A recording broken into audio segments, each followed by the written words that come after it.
Welcome, ladies and gentlemen, to the wide world of sports. I'm your host, Dan, joined, of course, by my co-caster and analyst, young Matthew. How are you this evening, man?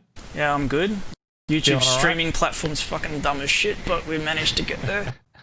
We're up. We're only halfway through the draft, so that's fine. No one likes to hear our opinion anyway. We're here on the anniversary of what would have been the International 10. This would have been the first day of main event, right? Yeah, the proper tournament part, the main. This is about the part where Gabe Newell would be walking out and saying, "Thank you for playing Dota 2. My favorite hero is the Spy." And generally kind of reveling in the masses. So it's only right that we have this is potentially the penultimate game of the best of three series between Two Wheel Gaming and BOARS, also known in this instance as 7-Bevan. But I'm going to stick with BOARS, as I feel like that may have been a bit of a last minute 7-Bevan, a last minute name that came out of the canister there. So, looking at the first rounds of bans and picks, we got a little bit of respect coming out. We don't want to see a Doom. We don't want to see a Storm from Two Wheel Gaming, both of which were extremely, extremely valuable heroes on the side of BOARS last week. And we have a respect ban coming out for Morgan Cave's Darkseer, as well as the Zeus of Brent in mid. No one played Winter Wyvern, I presume, but maybe they had a quick little sneaky look at Morgan's profile. Yeah, I was about to say, is that they've done some research during the week and looked up heroes? Oh, I'm not gonna lie, I tried to add a couple of these boys on Steam just purely so I could maybe have a little pre-game interview and ask them what kind of heroes they like playing. Although given that I am a representative of one side, maybe they don't want to give that information away. But I want to have that insight. I want to have that analyst kind of insight. You know, next game or next time this goes down, we definitely need to have some pre-game interviews. You know, the boys definitely had us in the first half.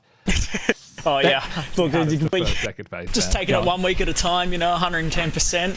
But yeah, fair credit to BOARS though; they really stuck it to us. Oh, it was a bit scary there. For the first 10 minutes, it was pretty worrying.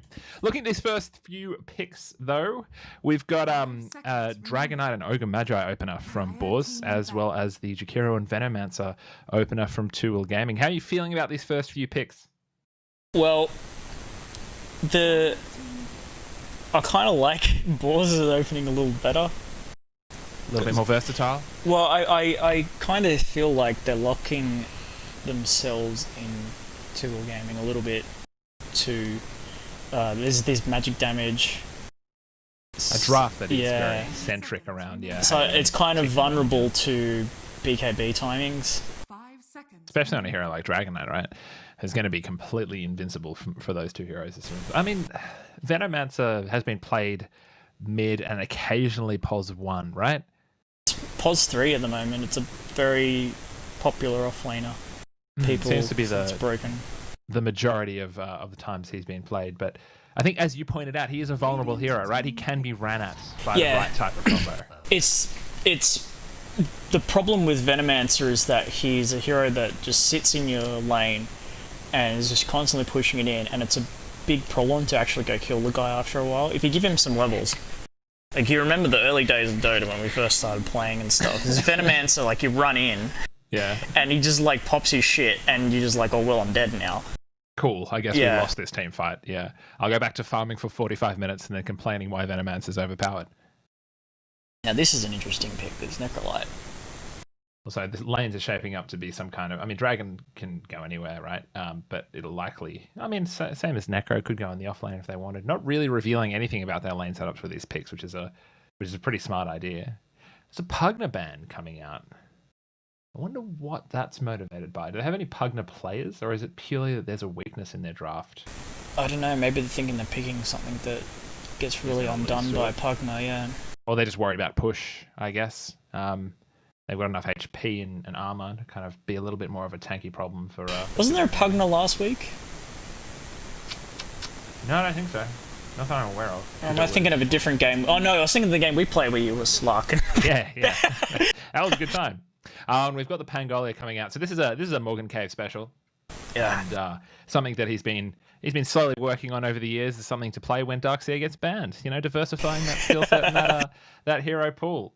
And obviously the trick with Pango is that in lane he can be such a vital and annoying presence if you can't harass him out of lane. That's always my weakness whenever I play against Pango, is that if he's getting those swashbuckles off and you can't punish him for it, it is a fucking rough time.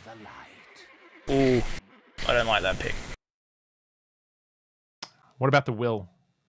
Will of Wisp is really good. It's just that it's all right. It basically, I kind of see its job as trying to keep the Venomancer away from the tower by pushing the lane out from very far away. He doesn't have to get close to Venomancer to counter push.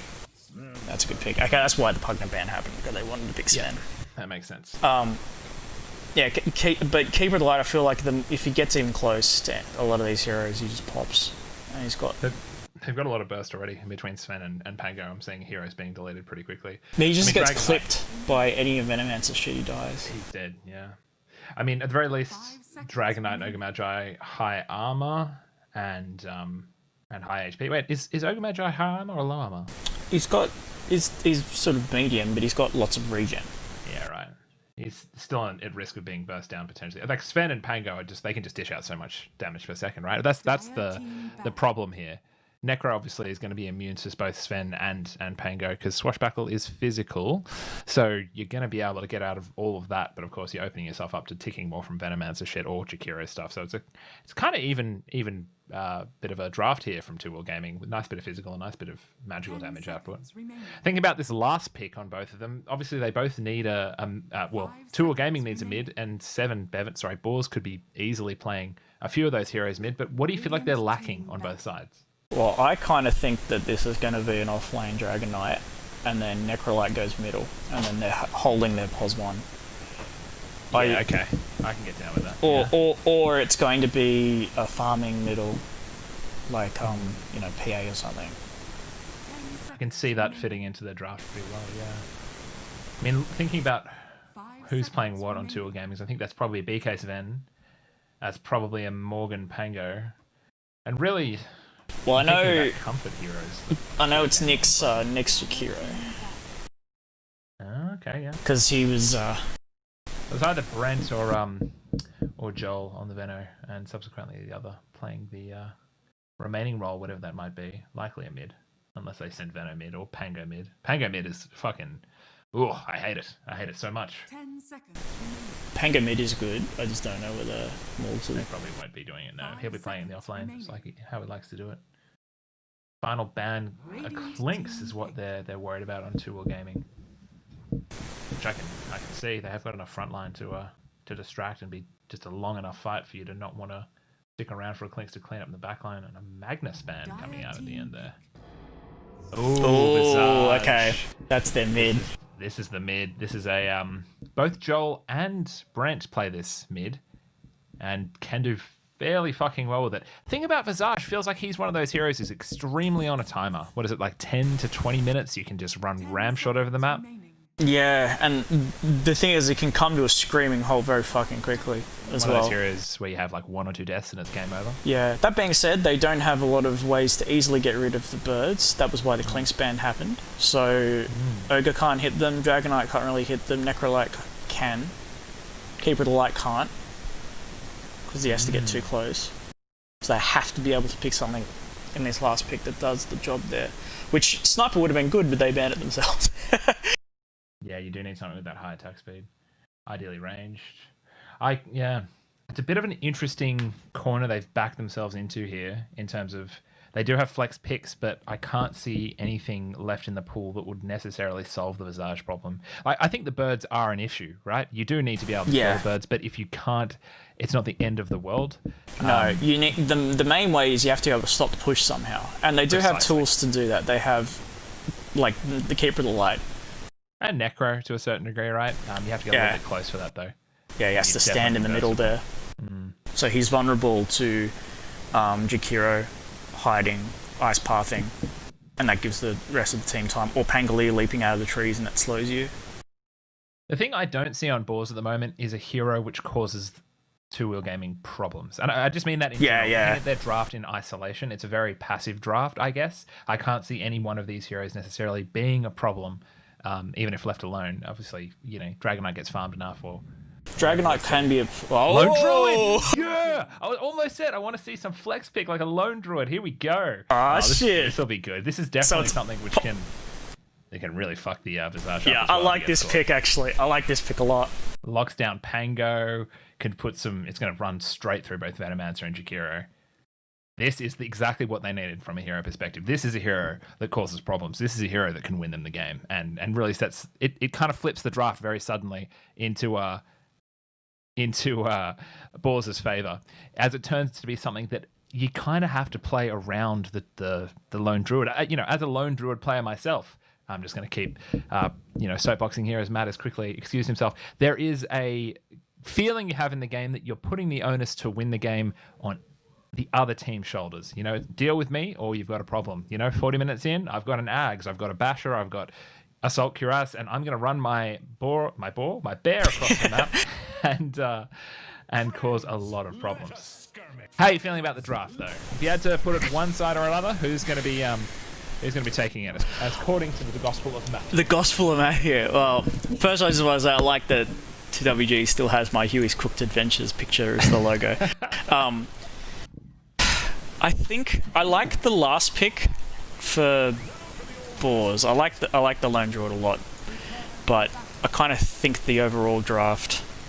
But then this Visage is kind of vulnerable. I don't know, man. It could really go any way, right? Yeah. We'll see how it goes. In terms of the starting item build, he's got a Blightstone on the bear. I usually end up getting an orb just to close the distance. I suppose with the Visage being the hero in mid, a bit more range, chances of you actually hitting him are a little bit lower. So the orb of Blightstone does a bit better job of making it easier to get those first few last hits when you are in those first few levels. Your damage output in those first few levels is actually abysmal as Lone Druid. You kind of need your second level bear to really. The thing is, it's also the Visage is a low armor hero base, but he gets armor from the Gravekeeper's cloak and shit, but the base, so it actually does a shitload of damage when you put a Blightstone on the bear, because it takes the minus armor from the base.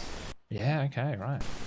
I don't know what's going on with the terrain I've got selected, but suddenly Dota looks like Source 1. But anyway, I hope it's not that it's got like weird cracks and shit in the ground.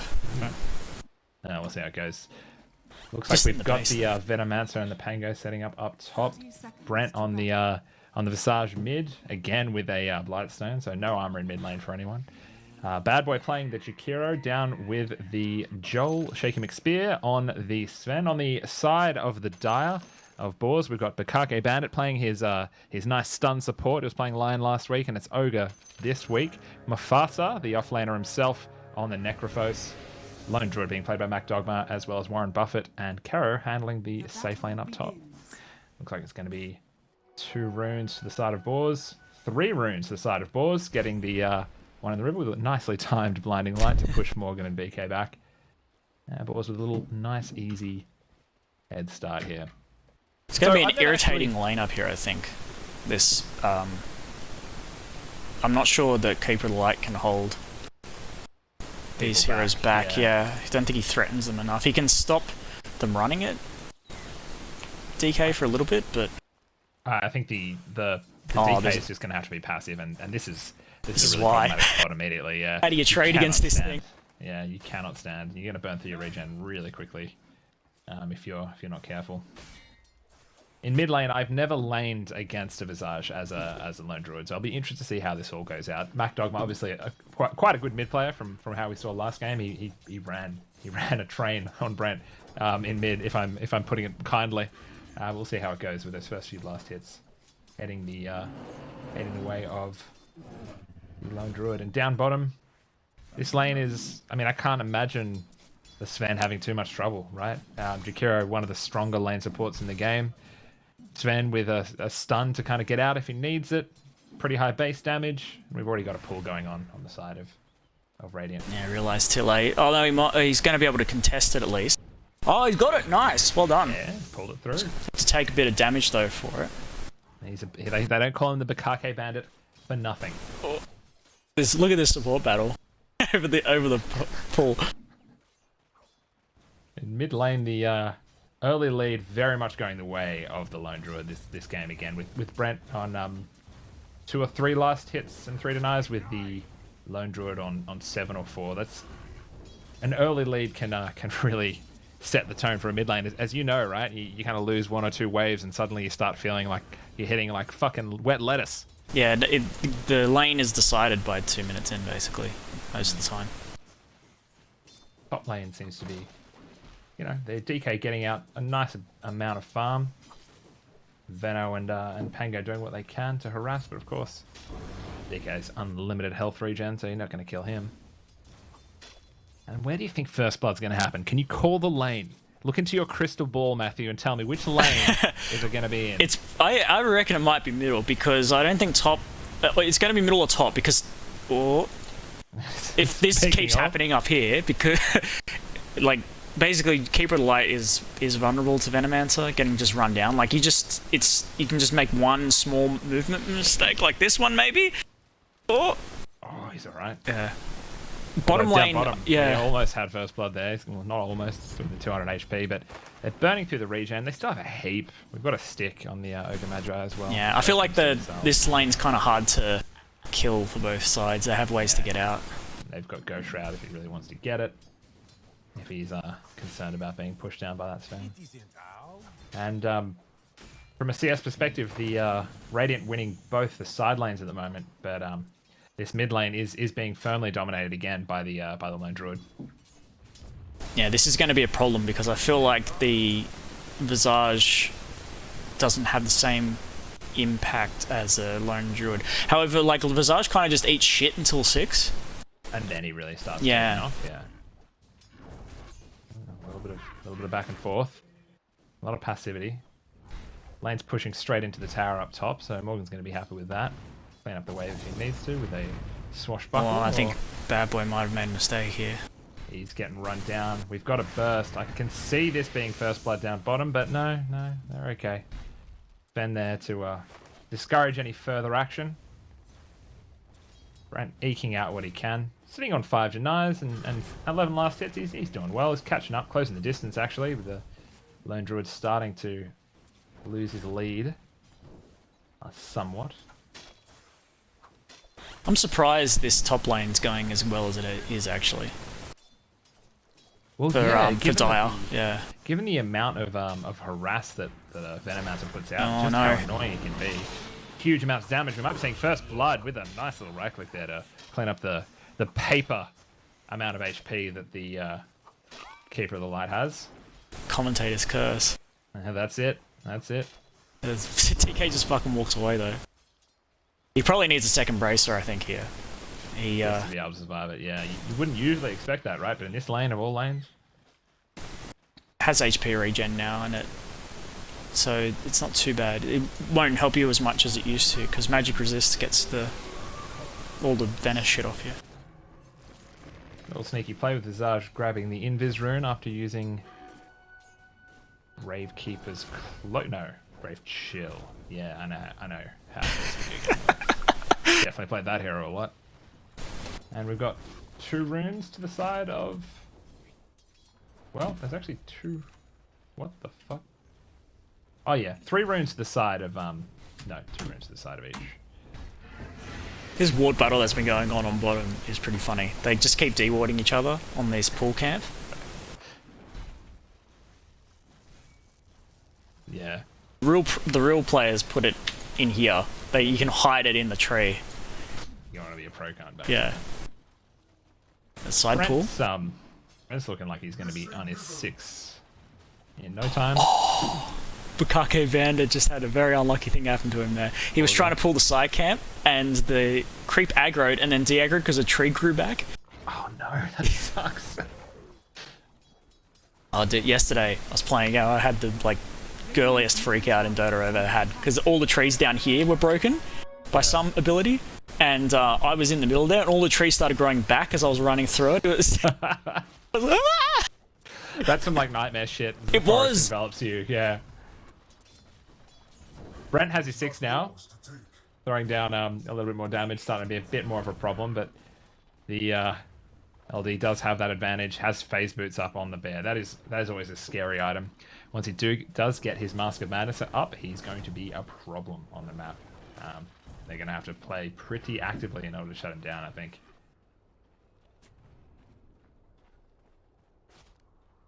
I don't think there's... Is Bukake Bandit actually going to make a move here?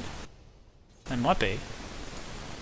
Thinking he might be able to pull something off here. No ward vision up from Yeah, Brent. this is okay. Yeah, and he's committed he's to it. overextended. Here he goes. He's going to run the bear straight at him at the same time. He's almost out of damage here. Backline. Lone Druid somehow does manage to survive. He got a little bit low there for a second, but that's very well timed indeed by Bukake Bandit. Just as the Visage wanted to go get a kill, he managed to clean up one of the birds as well. So that's a nice chunk of gold. Top To lane. Ogre Magi, who's certainly Top lane. Midas. And yeah, we do have Caro who's going to get run down. The evasion Saved in there. Yeah. and I don't think he'll tick. He will survive. Gonna get nice and low though. But BK doing what he should be doing with this hero. Oh Christ! That actually got really close. If he didn't have the evasion on him, he actually would have died. Yeah, for sure. One more CS is all. Right click, I should say, is all needed. But LD furthering his advantage here from a net worth perspective. What are we looking at? Yeah, sitting about as equal Bottom. as Morgan. Yeah, oh shit, they're going on Mufasa. They don't want to go any further. Bad boy, does he have one more? He's not quite gonna tick. Oh, just misses so close on that ice path. But he manages to just get out of there with the skin of his teeth. Lone Druid with an invisible bear. They can run back. Oh, Nick almost got the salve off on Mufasa. They can just run back at this Sven here. He's run out of God Strength. He's used it. Down for another minute. They have Reaper's Scythe up. Top lane. BK is in trouble. And it looks like Morgan's using the defensive roll to try and get him out. He's going to be able to turn this into a kill. Trying to find some geometry to roll off, but instead finding some trees. He's got a few more hits. One more swashbuckle, and he is dead. Although nicely timed stun. Probably shouldn't overcommit here.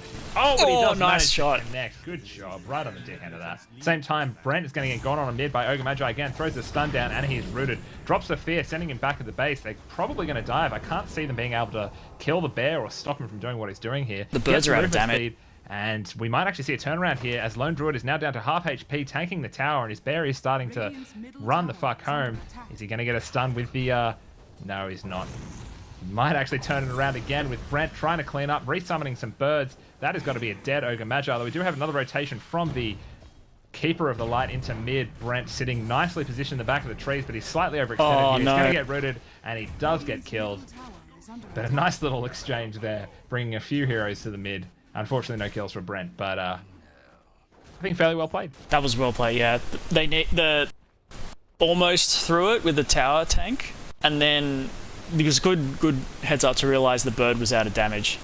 The burst had run out, and so they knew they could just run at the hero. You can keep fighting. Yeah. And the trade was going to be fine. We got the 10-minute runes up top. BK not going to contest the river, knowing that Coddle is going to throw down a blinding light. Or maybe not. He wants to just run at him. Maybe he just wasn't paying attention. That happens to the best of us, man. He's going to get a little bit more damage off, but he's not going to be able to kill with a Dragon Knight there. Ooh, and down bottom, we had a kill on the Jakiro. Missed that. Yeah. Was that Reaper's Scythe? Yeah. Yes, it was Reaper's Scythe. Cleaning up, getting a kill. But Sven sitting pretty, getting nice farm. The moment the Lone Druid topping net worth, closely followed by Pangolia, and then Joel. As I say that, Morgan just takes over and gets a kill on the PL on the fucking Keeper of the Light. What's wrong with my brain, man? That's because those two heroes are always associated because of that lane, how that lane combo used to be. Yeah, sure. You can make me feel better about having an old man brain. BK going for the courier snipe. He's not gonna get there, but he was hungry. Channeling the spirit of Rob Davey as he can. With Visage's farm starting to speed up a little bit now in mid, with those birds to help him farm those side camps. Kake Bandit just hanging around mid. I think he probably wants to try to kill Visage again. We'll just secure the tower. True, and that is going very quickly down. Brent can't walk past the peak of that little trough there.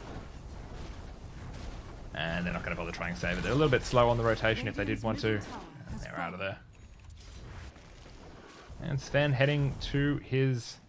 What's he building there? Echo Saber. He's got the restaurant in the courier? He must. Surely he does. Just buying a casual quarterstaff, you know. The push coming down into this this off lane. I've been listening to the VOD from last week, thinking they know what they need to do. Joel choosing an unfortunate time to try and kill the Necrophos, or at least throw a stun. There's no lockdown for him, so he is okay to walk away. At the same time, top tower getting pressured by Two Wheel Gaming. There's going to be no response from BOARS, so that one's going down nice and easy. The contest is largely going to be around bottom. Are they going to be able to get this and ideally kill the Sven? Popping God's Strength. He's playing quite aggressively here. He's... Actually, no, not God's Strength. Sorry, that was just Warcry. Throws the stun out. He's just getting a few hits off, knowing that they don't have much lockdown for a few moments here, although he is within sight range. This is a dead Sven. If I've seen it, all he needs to do is cast it, and he is dead. That was an interesting God's Strength. Unfortunate. He maybe thought that the scythe was down, but there is a rotation on the Lone Druid as well, so a little bit of extra value for your time. While Two Wheel Gaming continuing to push up top, trying to exert as much map presence as they can while they've got the option here. Lone Druid and Ogre Magi porting up top. And they're really strong at the moment, BOARS. They can run it. I feel like it's going to be it's kind of down to Sven and Morgs, because that disrupting teamfight ulti when they're defending a tower is really important. Yeah. I feel like there's more damage and more HP on BOARS right now than they can get through. Absolutely. They've got so much tank, especially when you consider just how much HP the bear itself has. If you try to fight that thing, yeah, good luck. The Mask of Madness and the phase boots up now quite comfortably, and he's heading for an Echo Saber. No, Monkey King Bar on the bear straight away. I wonder why that Blinding Light, but on your team? Huh, interesting. But hey, I mean, good item, lots of damage, right? And you know, good attack speed increase. So generally speaking, I can understand it. Oh wait, who's going for the Monkey King Bar? It's the right. Sorry, I thought you meant Sven. I was saying Blinding Light, but I'm not sure you applied just for that. It looks like we might have a bit of a fight around this mid tower. I think, as you say, it's largely going to be down to how well the roll executes. I can't see the Venom being able to survive for too long. Getting a few nice bits of hits. He pops the ult on Lone Druid. He starts running away. Now it's a very bad target to try and attack because he does have so much HP. Good Willow. But he might be able to get it.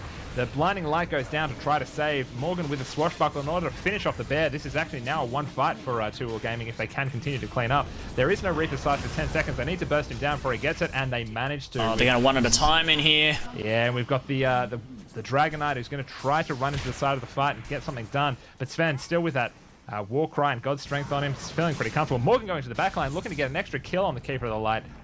Playing nice and cheeky. Do you think he's going to get out? He should be able to. The stun is there on the Dragon Knight, but they are out of range, and Two Wheel Gaming take the mid tower and walk away. Morgan playing really cheekily, getting another swashbuckle off on that Dragon Knight, making sure he doesn't feel comfortable to farm, as Joel on the Sven end up backing up and going back down to the jungle. He's still trying. Being such a little bitch. Fuck this guy, right? But doing a good job. And yeah, an unfortunate team fight. Getting the kill on the Lone Druid, they realize, as so vital to them being able to win this team fight. If he stays alive for like 30 seconds, you're going to start losing heroes very quickly and control the team fight, especially if the Pangolier gets locked down. Yeah, I feel like the DK showed up a little too late to that. If the DK was there at the beginning of that, it means that they have to pay the price to try and dive into the Lone Druid that far, because they went deep to catch him. He was really far back. Yeah, it's the Pango effect though, I feel, right? Like the speed at which these team fights start and suddenly, oh shit, one of our heroes is on half HP is lightning. You know, he comes out of nowhere, and you have to be preemptive with these types of things. You can't wait for the fight to start, I feel, which is part of the reason Pango is such a good hero to have to disrupt this particular lineup. But with that said, I feel like I'm still pretty scared of a lot of the heroes on BOARS side. Smoke from BOARS. Oh, going across straight into the triangle. We're going to find Brent at the very least. Worth it. That's a dead visage. Pango's coming in though. This is a fairly good position for him. Finding right on the stairs is exactly what you want. Oh no, he's managed to catch himself on the stairs. He managed to go straight through. Gets the swashbuckle. But looks like Brent is going to somehow just survive turning around and killing the Coddle. The Rolling Thunder stopped them following up with enough damage to pick with just the scythe. Anything in those little tiny choke points, if you're a Pangolier, just pure crack cocaine. That's the shit you want. And an unfortunate engagement again for BOARS. Really, just getting unlucky that Morgan just so happened to be there. You know. Although it's kind of not a very good smoke, because the three, they're going on this Lone Druid again. Going straight through. They're going to lock him down further. We don't have Rolling Thunder. We've got a more of a fight. Might be an overextension Blinding light this goes time. down. Morgan does not have the Rolling Thunder to get in or out here. It's just going to swashbuckle his way out. And I think 2 Gaming need to run. Jakiro looking like he's going to go down. Morgan at the same time thinking about losing his career, and it's gone. Jakiro going to somehow just survive a well-timed bird drop there to manage to disrupt the push. Venomancer being the second hero of 2 Gaming to go down in that fight, but well played, well executed, and a nice little hasty retreat from 2 Gaming there. Yeah, very different fight with 2 things different. One, the DK got there and you could put the damage out real quick, so that's where, like, the main DPS heroes on this team, Lone Druid and Dragon Knight.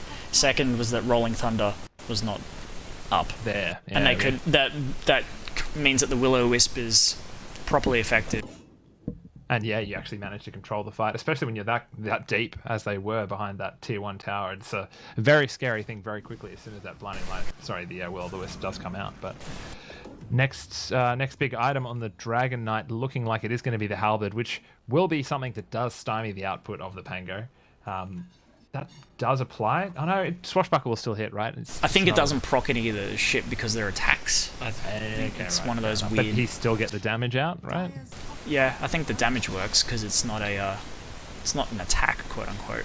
Yeah, right. But it is, of course, going to slow the Sven down quite a lot in these team fights. Drop your God Strength and suddenly you need a BKB if you want to be able to do anything. But good item all around, of course. A nice little bit of evasion could keep you alive through some of those swashbuckles. I guess, maybe. Again, I'm not sure. I should probably research the video game before I talk about it. You know, good ability. I've only played Pango twice in Turbo, so... Yeah, well. Cavern Crawl.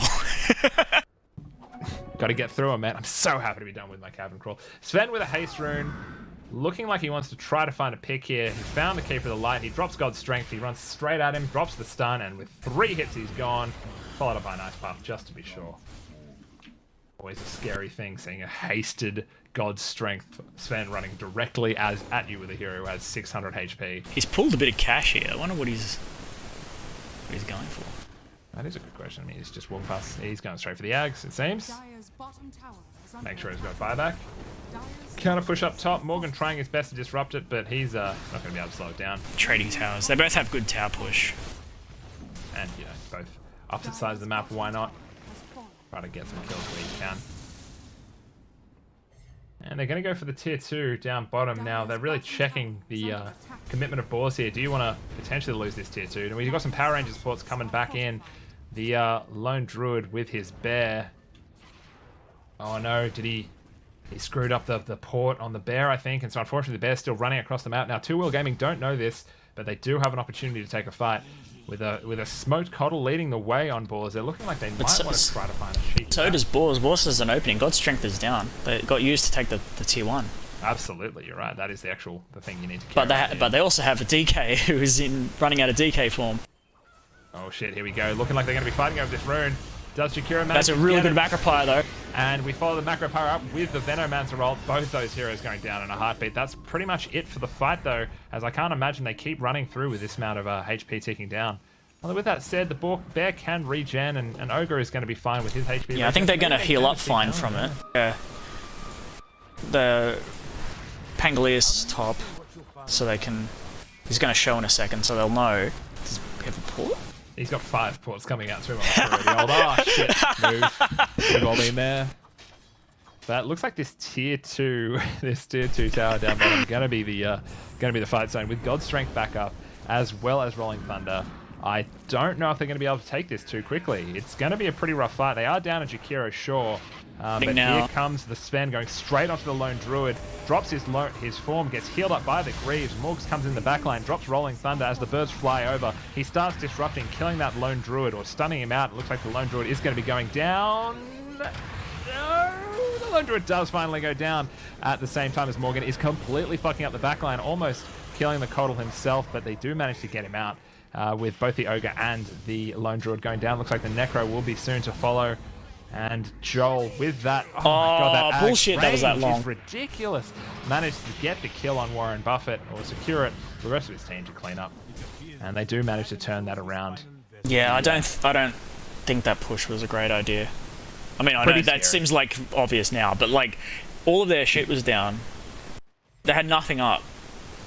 It is a difficult thing. Like that's such a vital tower to try to take as well. And you can easily find yourself in that position where, oh shit, they've got 2 heroes down. We should make something happen, right? Like let's use these kills to our advantage. But there is that window where, oh, it's 20, 30 seconds. You know, maybe the creep wave is around tier 1 bot.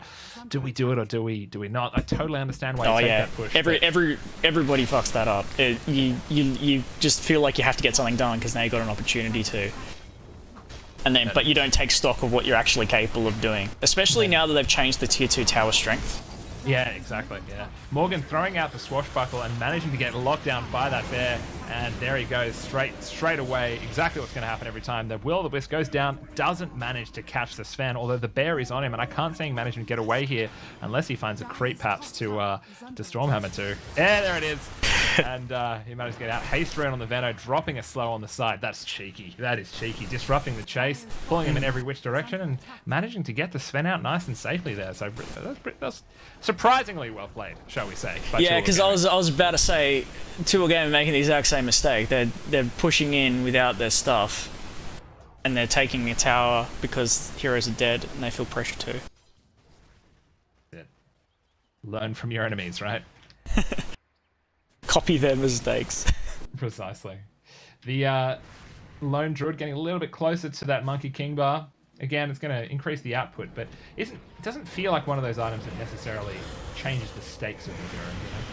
But at the same time, we do have a dead Jakiro and a dead Visage. Looks like, doesn't matter if you've got wings, you can't outrun the bear, motherfucker. Bear's going to get the root on Brent, is it? No way. Doesn't get a single root. That's what rude. The fuck? And sometimes this game, holy shit. Every other game, you get first hit root there, and then as the root's about to finish, another one happens. Pretty much. But for some reason, this time it didn't. And then somehow you get bashed even though the bear doesn't have a bash. You're like, all right, fine. And it looks like we do have that push coming in for bottom again. Sven out of position, looking like he wants to potentially trade. Can port down if he wants to, but I think they're wanting to trade here. Morgan, I think the time for bit of a short time for 2 Gaming to port is over. Yeah, and that's the tower down. Same time, we're gonna look at getting top. They can fort. Both of them. Oh no, never mind. Both forts down. That's scam. We've got some Power Rangers ports coming in here. Joel not sure if he wants to go out or come back. Yeah, they have a hero advantage. This is good. They managed to get it with some creeps. BK disrupting at the side, doing a very good job at keeping his Sven in safety here, while Bad Boy ports right into the shrine because he's got balls of steel. He doesn't give a fuck. What are you gonna do? He dies for it, but again, sometimes balls of steel don't float. And Bukake Bandit doing what he can to get some information from that mid lane. Is being unfortunately slowed down by the Venomance awards, but that's par for the course as you're playing your nice POS 4 and 5. You just kind of have to eat some shit every now and again. Link coming out on the Dragon Knight.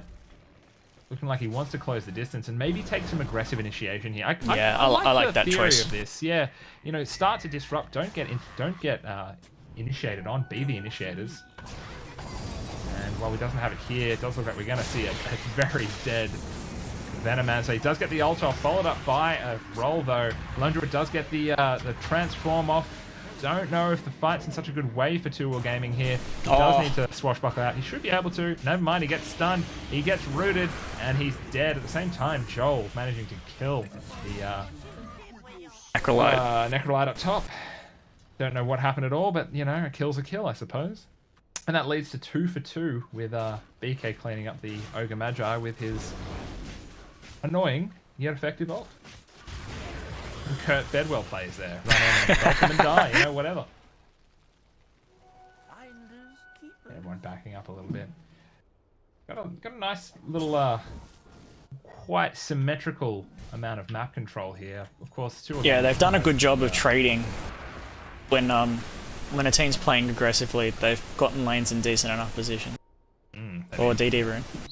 They've been paying attention. DD rune going up on that bear, I presume. No, it's going to the Dragon Knight. Unfortunately, the Dragon form is down, so I don't think they necessarily want to fight without that. Maybe just use it to farm some of those camps a little bit quicker. Do what you can. Looks like 2 Gaming setting up for a smoke. Maybe? No? No, they're just hanging out in the triangle. Oh, there you go. BK has the smoke coming in. Looking like they want to set up. And they do have the nice traditional beef. 2 Will Gaming 30-second conversation about smoking before you smoke. And oh, hold on, I got one in my backpack. No, it's coming out to me on the No. corner. Oh, this is quickly do where this they count. are. This ward over here is going to be the thing that causes this to go. Oh, never mind. They're using it to go roche. They don't want to kill, despite the vision advantage they've got. The scan immediately comes out from BOARS. They know exactly what's up. 2 Will Gaming has no idea. This could go really badly for them. Let's see how it goes. It's not going to be going down fast enough. They're going to have to take the fight. They turn around, immediately kill the lone druid before he gets the ult transform off. This fight is now a really scary thing for BOARS, who are running to the hills, but the Sven Supermaning straight in, cleaning them up one by one as Mufasa goes down. And now they turn around and probably continue the roche, I'd say. That was unfortunate. Getting in there as the lone druid against this Sven is fucking tough. You need to be in there with your ult already active, I think, because using it reactionarily, obviously, there's so much burst on the side of 2 Will Gaming. I think they felt a bit rushed because there was a bit of a miscommunication. A couple of the heroes on BOARS ran forward, and then a couple in the back smoked. I think they were kind of pressured by thinking, oh, it's dying right now. Going down really quickly because they've got a Sven, And they got stuck. Unfortunate. However, the good part of that is he's still got a bear. Okay, so they just used all their ultimates in that fight, the God Strength and Rolling Thunder. So you might be able to quickly take a fight now if you can. See if they do want to defend it. It is easy to get in this mindset though that you're fucking pretty terrified of just like, wow, dude, I got deleted. I got deleted by that Sven who's 5 levels higher than me. Yeah. How do you run? Like from a net worth perspective, Sven is solid $5,000 ahead of the second person who is the lone druid. But and, you have to tell yourself the thing that deleted me is now down. Is down. A little harder to do with Sven, given that he's just such a punchy boy. But here comes the tier 3 siege. Looks like they do want to force the fight. They do still have the Aegis, of course. They want to spend it pretty much pronto. Thought comes out. Morgan getting some nice little harass on the side, lowering that bear's HP. The lone druid just a little bit. The difficult part of the high ground defense for this Coddle is that he can kill the creep wave, but he can't kill the wards. So you have to let the bear do it, or maybe the Ogre Magi, but he's always going to be in risk. But with this wave, we'll see what happens. Half HP, that's part of the Jakiro effect as well as the Visage birds just going down so quickly. With Joel going straight in on the backline, not sure who he wants to kill, going straight for the Ogre Magi. He does force stuff out of there. He turns around and Rolling Thunder comes in and disrupts. Bear has managed to get the transform off, but here comes Morgan to continue to disrupt his potential for escape. Swashbuckle almost finishing him off. The disarm goes out. Oh, they've got him, I think. Looks like they managed to kill him. He is still there with the Aegis. Morgan dropping HP really quickly. That Pangolia going down, but Sven comes back up with a big 3-man Stormhammer. Managed to clean up too, with Brent at the same time cleaning up all the heroes with birds. Mufasa getting ticked down. An amazing ice path, cleaning up all 3. Kareth force-staffing himself out to the side. The Kake Bandit, is he going to make it back to well? I think he will. The Blinding Light, they're going to keep him alive. But that was a firmly won fight, using the Aegis to best effect, throwing them straight into the middle of that team fight and following it up with a nice Stormhammer stun. A bit unfortunate on the side of BOARS to get caught by it, but a well-played fight by 2 Will Gaming. I feel like the lack of damage on the supports is really starting to show itself now. Especially against this lineup, right? Where you do need to do something to be able to... It's kind of a wet water in the face kind of moment when you do get burst so quickly. And you need to have something to react to that, something that can punish almost equally as effectively. Otherwise, you do just lose control of the team fight so quickly. Because the way they played that team fight actually was pretty good. The BOARS tried to kite the Sven out because he went deep, right? He overextended a bit. And they ran past Sven and went for the backline heroes with the other guys, which is exactly the right thing to do. That was smartly played, but they're kind of lacking on their heroes enough damage for that to work because they can't kill the backline either. They have to either throw everything on Sven and kill him, or kill the backline and then have Sven kill everybody else, which is what ended up happening. If they had, like, I don't know, a different team fighting support with the Ogre, I don't know. What, like just a Warlock, drop it down, disrupt the whole thing? Warlock's probably a better choice, yeah. We got a Lone Druid transform going up, but there is killing the Visage as the Pangolia doing what he can to continue to disrupt. DK gets the ult off. No. Wow, deletes the hell out of that DK with the Lone Druid doing fairly well this fight, managing to get a few kills, cleaning him up and running straight at the Pangolier, hoping to get a root. But he's been slowed down so much by all the Venomancer stuff. There's not much he can do. He does get cleaned up by that storm. Bear gone? Oh no, his bear's back up. Yeah. His bear's back up. Stun, bang. Ends up cleaning up the Necrophos as well. It's looking pretty rough. The Boars at this point, they have one set of racks finished. Sorry, one set of racks still standing, and two are gaming, looking like they're going to be able to threaten it here. Only two supports up, and the Dragonite without buyback up in 10-15. It looks like it might be it. Maybe one more team fight for Boars. Yeah, I think they'll have... Oh, maybe not actually. Unless they decide to go with 3. Willow is up though. His Dragon form is down. I feel like some of the team fight execution this game was what won some of those initial engagements with 2 Gaming. It was a... Oh, here we go. You see a Will-o'-the-Wisp coming down, keeping the Sven in position. Doesn't have an Aegis this time, but the birds are there to disrupt any potential for They hold on to the 1 racks. Going down, thanks to the Jakiro. But here comes the birds running. Ooh, not sure. Going at the. Yeah, and there it goes, straight down. And that's Mega Creeps. One big fight. Here comes Warren Buffett straight out. Stuns to Sven. They run the bear straight at him. Warren Buffett dropping like a sack of shit, and the bear is disarmed. The Pango at the backline yet again disrupting the hell out of the fight. Wants to swashbuckle. He managed to clean up the Ogre Magi as well as the Dragonite was already dead. I think the start of that. He looks like he just wants to kill that poor Coddle. Oh, that's a rough time. At the same time, the bear getting burst down by the Sven. Goes out trying to lock him down, and that is GG. Well played, boys. It was a good match. Something had us in the first half. Another game where I feel like there was a decent laning phase, and then the group up kind of happened. And you know, when it did, it was dramatic. You know, looking at the graphs here from a net worth perspective, it was pretty even. You know, very, very even until about the 15-minute mark where it started taking off. Strong mid-game timing. Yeah, heroes. And win probabilities did start spiking. But thank you again for being my co-caster here, young Matthew. I don't know if we're going another game, but it's been a delight. I hope we have one more of these at the very least in the future. I'll put the interstitial on for a second, see if we can rustle up a game too. Yeah, exactly. It sounds like a plan. All right, we'll be back shortly. Fingers crossed.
Welcome back, ladies and gentlemen, to the wide world of sports Tuesday night Dota Throwdown with your host, myself, Dan, and Matt, still here in the box, ready to cast the second game in a row. This is going to be a first for us, isn't it, Matt? Doing 2 games in one night. How are we going to do it?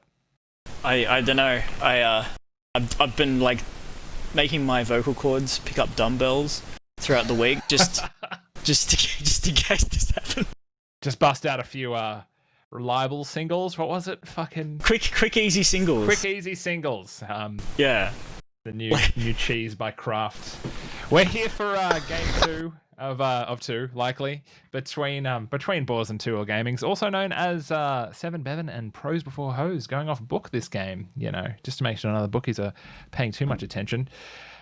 We've got a bit of a grudge match here, with the first game going in the side of Pros Before Hose. I'm just going to call them 2 Gaming, and BOARS not necessarily getting what they wanted, maybe out of the draft. Do you think, Matt, they're going to be approaching the drafting somewhat differently? Yeah, I think they'll. What they lacked in the previous game was damage, specifically. Didn't have anything to punch in that mid game, early to mid game, really, at all. So it means that even if because they were playing team fights well, but they just didn't have the juice. And if you don't have the damage to kill your opponent, all the opponent has to do is run at you. It doesn't really matter what they do. So doesn't matter. If you don't have enough juice, you aren't going to ever be quenched. You know what I mean? And you have to. I was wondering where you were going to go with that. Yeah, I tried, man. I fucked it up. Though. First ban on BOARS being the Venomat, so they don't want to have to deal with that again. Very annoying hero to deal with. Very irritating hero. Yes. You don't need to do much apart from get your ult off and just kind of harass them and tempt them into going into you. So I can see why they get rid of it, and the Darkseer ban continues to go out here. First pick from Pros Before Hose being Crystal Maiden. Alright, that's a Nick hero. Nick hero, nice stable lane support. Get some stuns. He's been learning it, so they might want to. Oh yes, I hear there's been a bit of a tutelage situation going on.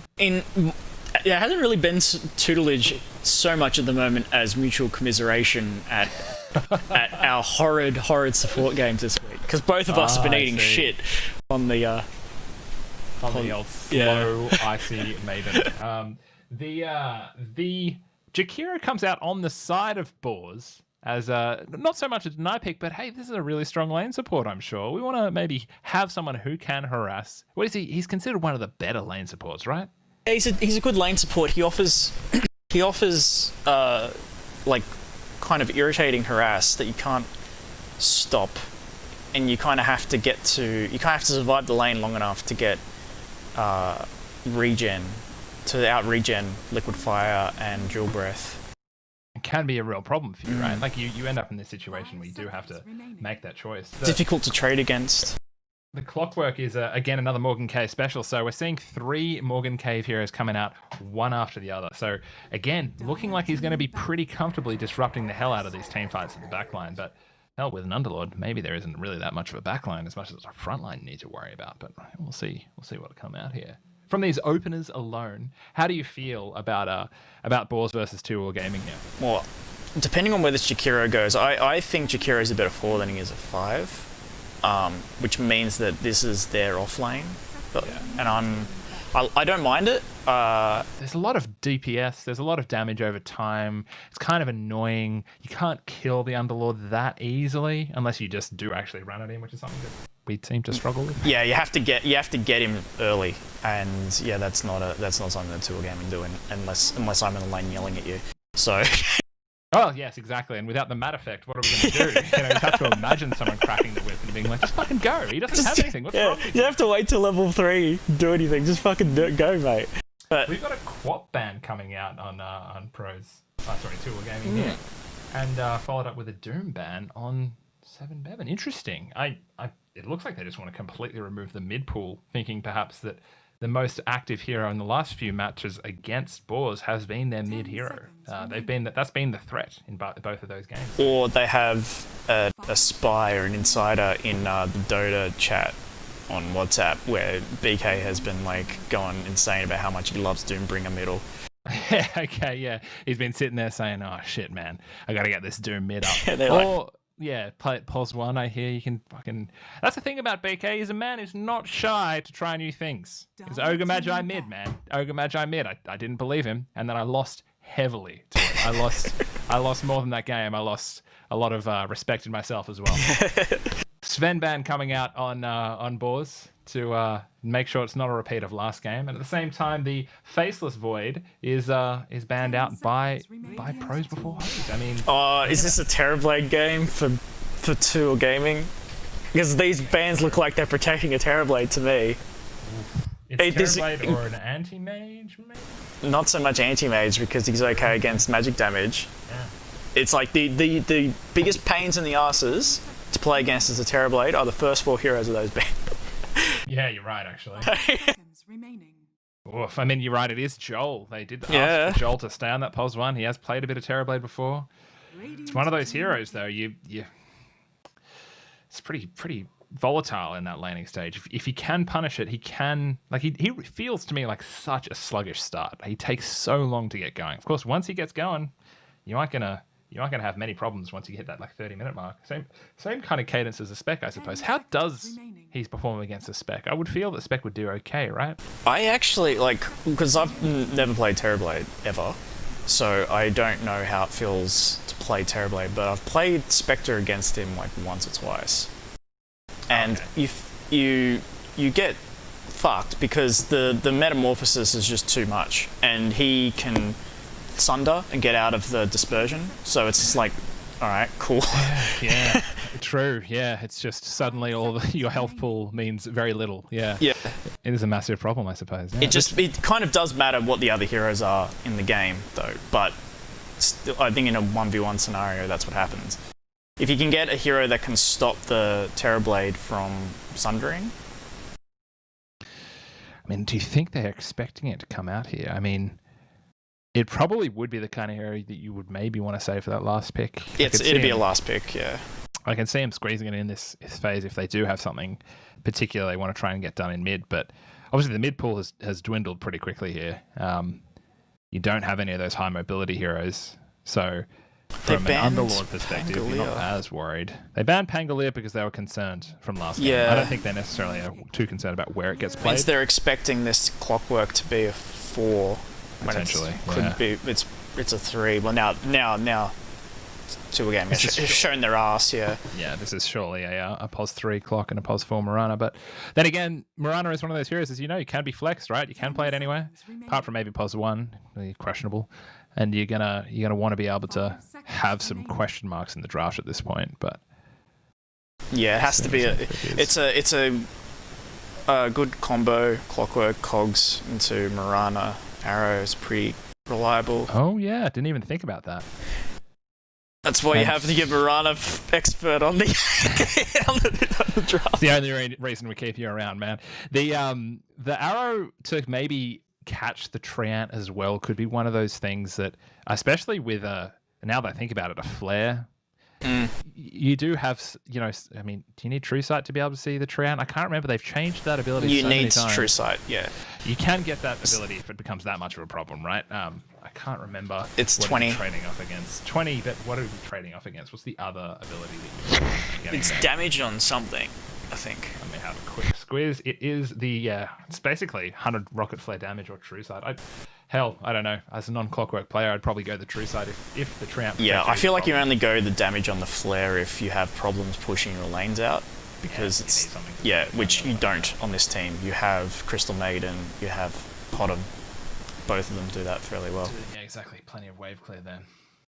And so we're looking basically at a pos 1 and 2 on the side of Two Wheel Gaming, and similarly on the side of BOARS, we have a Treant, I'd imagine, being played in the offlane. Jakiro is 5, and an Underlord is 3.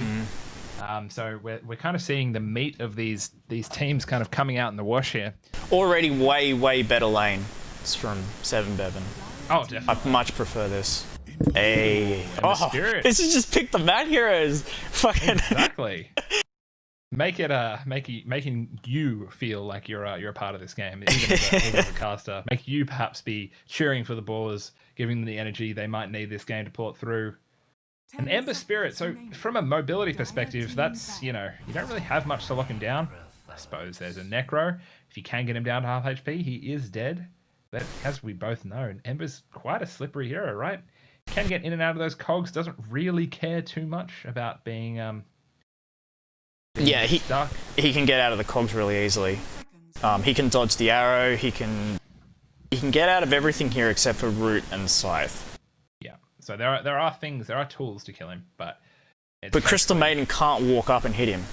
Like she can counter initiate if he jumps on her with root, but like she frostbite's too small of a range for you to do anything about it. For you to initiate on him, you have to get a blink. I can very much see a Crystal Maiden Crystal Maiden under Mirana ulti initiating on him, followed up by a hook, followed up by scythe. If they do want to throw everything they've got to kill the Ember, they do have a supremely fast and functional gank squad here, but the question is, are they going to be able to execute it with the map presence that basically they're going to be able to have on boards, as the Treant Protector does kind of afford you a lane, right? If you get that, depending on how he gets built, how much farm he gets, but if you do get that Meteor Hammer up and you're just sitting there just Meteor Hammering the wave, it's something that it just kind of makes you sack that half of the map, which is a kind of shitty thing to feel sometimes. Depends if that's being built, though. Do you know much about Treant? It's pretty much that's the build. That's what you build. There's nothing else really that people go on this hero. But the other good thing about this Treant Protector is that he absolutely fucking counters the shit out of all of the push onto a gaming so far. You can't kill a tower. They don't have any tower hitters. They have to either win a team fight and kill it straight up. Yeah, wow, you're right. And with a Terrorblade, you're only going to be pushing with meta. So you do have, if they do go Terrorblade, they have push here, but only. It's got to be Terrorblade, surely. I'm like, come on, make me look like a genius. Pick it. Come on, BK. We've got a minute left on the reserve. I mean, I could be concerned about the potential burst that can come out of the Ember Spirit if I'm thinking about playing Terrorblade, just making those Sunders slightly less effective. Given that he can do that from range, he doesn't have to get in within Sunder distance for him to be able to hit you with a slight and maybe a few Maelstrom procs, and oh shit, all of a sudden you're in a lot of trouble. Here we go. Oh, it's a Juggernaut. Oh, boring. Yeah. What are you guys even doing? Give us an interesting game for once. They have a tower hitter now, at least. It's true, and they do have something to. Well, it's a vanilla pick, right? It's safe. Not too concerned about it. You can. Oh, they picked the Terrorblade. Yes. Oh man, I'm accusing them of stream sniping this very instant. Okay, all right. So we've got a Terrorblade game. On the side of, I mean, they can hit towers. They can push. They've got some lockdown for the fight. They've got a slippery mid. I'm liking the BOARS draft here. It's decent against Juggernaut. The issue is that if you Omni Slashes, you like, because Terrorblade's basically the highest damage hero in the game. If you have Metamorphosis, no one can fight you. Yeah. You will out DPS everything, except for Juggernaut, because Juggernaut can Omni Slash and get out, and you just have to tank it. Yeah. He just needs. There has to be another hero that he's killing that he can swap to, or like an ally he can swap to, another enemy he can swap to, to get through the thing. The other side I could see, apologies for jumping in there, is that potentially the illusion from Terrorblade comes out to help tank the Omni. It's usually not enough late game. Okay, yeah. Especially with Battle Fury. Right. So if he gets him, solo, or at least half an Omni Slash on him, he's dead. But then there is the potential follow-up of using the root on Treant to lock down the Juggernaut when he's trying to spin and TP or spin and get out of there. So I don't know, we'll see. We'll have to see how it all plays out. I still like the draft better. I think this Terrorblade draft's good. I like this. Good four-man gank fight squad. Yeah. With a bit of DPS. Good form. Get it out there. And the heroes on the other side are a lot less tanky this time around. They're vulnerable a little bit to getting run at. Yeah, I mean, we'll see. Haven't done 4 either yet. Oh, he's talking about the Aghanim's trials. I admit nothing but my sadness that you're gone. Oh man, check it out. Oh, they're already high level. Oh, there we go. All golden. And I've never seen this before. This is extremely exciting for me. It sounds like worms. Yeah, true, actually. We've got a 3-man squad moving up top. The CM Juggernaut lane coming out, the classic, the vintage. Looking like they want to see if they can get a kill with Bukake playing the Jakiro, Mufasa on the Underlord, Caro on the Treant Protector. We've got Warren Buffett, the POS1 player himself, down bottom by himself on the Terrorblade. And Mac Dogma playing the Ember Spirit. Of course, Joel shaking the spear on the Juggernaut as requested. Bad Boy on the Crystal Maiden. Brent on mid with Necro, BK on the Marana, and Morgan on his Clockwork. This first rune fight up top going the side of BOARS very comfortably. Looks like we're going to have 2 runes apiece. Nice and even trade. Big thumbs up. No one collecting that ward. We're not collecting that rune. We've got a Dan Hughes mid here. He cleaned it up. Doesn't want to miss his block, and well decided, Mac Dogma. Well decided. It is an important lane for your block, this one. Absolutely. And he's definitely won it. Nice little spot, sitting almost not quite perfect, but with this little pull, he's almost there. As a melee hero, you do want to be able to range as many of those CS as you can. And so down bottom, we've got this Terrorblade Jakiro against a Marana. I would not be doing this, block. BK. You don't trade against this hero at the start. No. Yeah. You have to get a few levels before that happens. Just generally, Jakiro with that liquid fire is such a problem. You know, you get one hit off and suddenly... Oh, it's not even liquid fire, it's dual breath. But still... I mean, doing a good job of pulling the attention of Dual Gaming away from this Terrorblade, which can be super important for these first few waves, especially given that he hasn't used meta yet. So any free CS you get in this lane Yeah, they usually use them... Usually use it like a couple of creeps into the first wave, and you get 2 creep waves with meta, and you pretty much get uncontested CS for that. But yeah, I mean, we'll see. Obviously, the longer you can hold it and still get CS, the better off he is. Mid is going the way of the Ember Spirit in the moment, but it's a little closer than last time. This first few waves, Brent getting some damage off as much as he can. Obviously, with Flame Guard, he can get through it pretty quickly with Death Pulse. So would you change your build up at all here, or do you just end up going Flame Guard anyway? nah, you use it to push the lane out, and it's your farming tool. You level it, and it's not as ticking it off with a magic ability is kind of an overrated thing as to what counters Ember Metamorphosis Spirit. has been popped down bottom with Morgan on the Clockwork. Is very deep in here. Is 100% going to be first Nice. blooded. Chasing down that Jakiro, but good use of it to get a kill and now be able to farm the waves very comfortably. Up top, They're getting fucked in these lanes, Dual Gaming, I reckon, at the moment. Yeah, This is pretty at rough. The moment, Mufasa and the Treant Protector doing a very good job. Oh, this is great They're actually top. gonna kill this Crystal Maiden. One more hit, and he's down. That's 2 to the side of the boys. The boys in BOARS. Michael Bevan. Michael Bevan. All going off down bottom, restoring some creep lane equilibrium to the side of the Radiant. And the burst that's coming out of Necro, starting to zone out this Ember Spirit, doing what he can. He just Starting to lose a little bit more damage. He's got plenty of health here. Slide him He more, wants boys. to wait. He wants to wait till the Flame Guard's down so he can hit his raw HP rather than getting straight through the Flame Guard. And he's comfortable just sitting back. And Brent got a little too excited there. He saw a low hero and tanked a heap of creeps for it. Yeah, ended up losing most of his HP pool. He was on 100% at that point, but he's doing fine. Sitting quite close to the Ember Spirit this time in terms of CS. 1 or 2 behind, but doing fine otherwise. The support battle up top with Kara on the level 2 Treant Protector and Bad Boy on the almost level 2 Crystal Maiden. Just trading where they can. With Mufasa right-clicking shaky. Here come the Wigglies from Caro, surely. Oh, he almost did it. Just zoning him out, and he's pushing him back.